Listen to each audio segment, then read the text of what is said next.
జంగారెడ్డిగూడెం మండలంలో తుఫాను ప్రభావంతో నష్టం వాటిల్లిన వరి పంట పొలాలను పరిశీలించేందుకు ఎమ్మెల్యే రోషన్ కుమార్ శుక్రవారం పేరంపేట గ్రామాన్ని సందర్శించారు.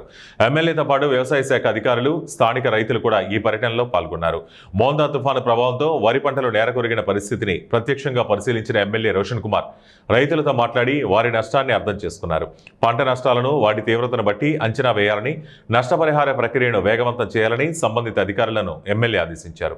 ఈ సందర్భంగా శాసనసభ్యులు సొంగ రోషన్ మాట్లాడుతూ ప్రకృతి విపత్తుల కారణంగా నష్టపోయిన ప్రతి రైతుకు ప్రభుత్వం అండగా నిలుస్తుందని, న్యాయపరమైన పరిహారం అందించేందుకు ప్రభుత్వం సిద్ధంగా ఉందని, అంతేకాక తుఫాను ప్రభావాన్ని ఎదుర్కోవడంలో ప్రభుత్వం ఎటువంటి ప్రాణ నష్టం లేకుండా కాపాడుకోగలిగామని, మోందా తుఫాను ఎదుర్కోవడంలో తమ ముఖ్యమంత్రి చంద్రబాబు నాయుడు, డిప్యూటీ సీఎం పవన్ కళ్యాణ్, విద్యాశాఖ మంత్రి నారా లోకేష్ అన్ని జిల్లాల కలెక్టర్లతో ప్రతిరోజు టెలికాన్ఫరెన్స్ ద్వారా అధికారులను అప్రమత్తం చేయడంతో నష్టపరిహారాన్ని తగ్గించుకోగలిగామని తెలిపారు.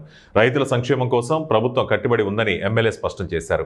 ఈ కార్యక్రమంలో రాష్ట్ర అధికార ప్రతినిధి దాసరి శ్యాంచంద్రశేషు, పట్టణాధ్యక్షులు కొండ్రెడ్డి కిషోర్, రావూరి కృష్ణ, పరిమి సత్తిపండు, పేరంపేట టీడీపీ నాయకులు గోలి రామకృష్ణారెడ్డి, పంచాయతీ ప్రెసిడెంట్ రైతు పంపన పాపయ్య తదితరులు పాల్గొన్నారు.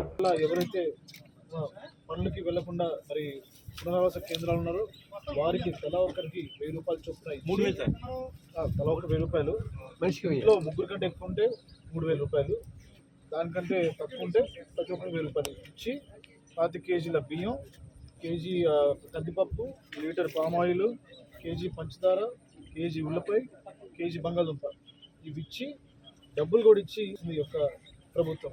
అలాగే రైతుల విషయంలో కూడా ఏవైతే మరి నష్టం జరిగిందో అంచనా వేస్తున్నారు. 1-2 రోజుల్లో అంచనా కూడా పూర్తవుతుంది. దాదాపు పంట నష్టం జరిగింది తెలిసింది.